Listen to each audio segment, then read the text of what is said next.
Hi guys, we're here in Websters Theatre, Glasgow's lovely little bar that's just reopened to talk to Bickering director Cameron Brown about his upcoming project. Thanks for being with us. No problem. So what is Life, Love and All the Crap in Between? Life, Love and All the Crap in Between is a series of monologues that have been created using the actors' own stories. The monologues will cover things from first kiss, issues on the subway, family issues. It covers a wide range of different topics, things that happen to all of us in our life, and both common and abstract things.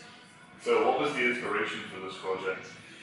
This project came about, the idea first floated maybe about 6-7 months ago when I had a meeting with our producer Kirsty Bickering. And we were looking at doing something. There was an idea. There was a festival going to be on in the city, and we had maybe a month to prepare something from it. We had originally looked at the possibility of doing one of the other productions that we're looking at with Bickering in 13 days, but we decided to go with this idea mainly because it could be put together on a much quicker time scale. We didn't really have a lot of time to play with, so this is something that could be thrown together. It would still be a work in progress, but it would be a bit more realistic than staging it at 13 days. So the idea originally stemmed from addressing aspects of life that we deal with, whether it's work, family, health, friendships, relationships, love, loss of love, and also looking at mental health, depression. The idea has evolved to be a bit more storytelling. One of the issues that we were very, very aware of, and we didn't want it to be, it was to become essentially a group therapy session on stage. We didn't want it to be that.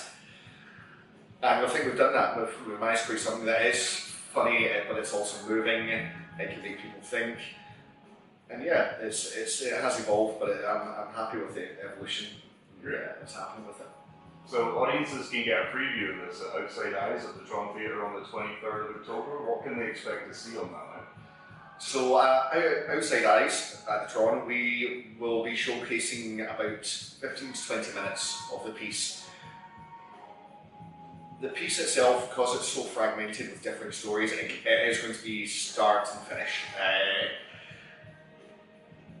But it's not the whole piece. The piece can expand. Ideally, I'd be looking maybe an hour and 15, one act altogether, but we'll see about 20 minutes of it, see what works, what doesn't.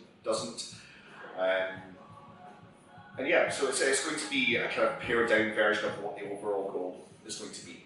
Brilliant. So do you have a favourite story that's included in the play, or is there one that's just a level of absurdness above the rest? I'm not going to pick a favourite story. I love all the stories differently, and they are very different. Some of them are extremely funny, and some of them bring you to tears. So I can't compare them to each other, but no, they all fit together nicely, and they play off each other very well. So you're not taking to the stage yourself this time. Is there a story you'd have liked to have told if you had been? There are plenty of stories that I would have told. I probably won't share one with you just now, because ideally with the next iteration after Outside Eyes, when we do expand it and we do take it to a longer piece, I would actually like to place myself into it as well, along with our along with our producer Kirsty as well, and expand the cast a little and make it bigger. So I've got a few stories I would have told, but not yet. Keep them under your hat. They're off limits at the moment. We look forward to that, and that's going to do it for today. Thanks for joining us, Cameron, and we'll see you in the theatre. Thanks very much.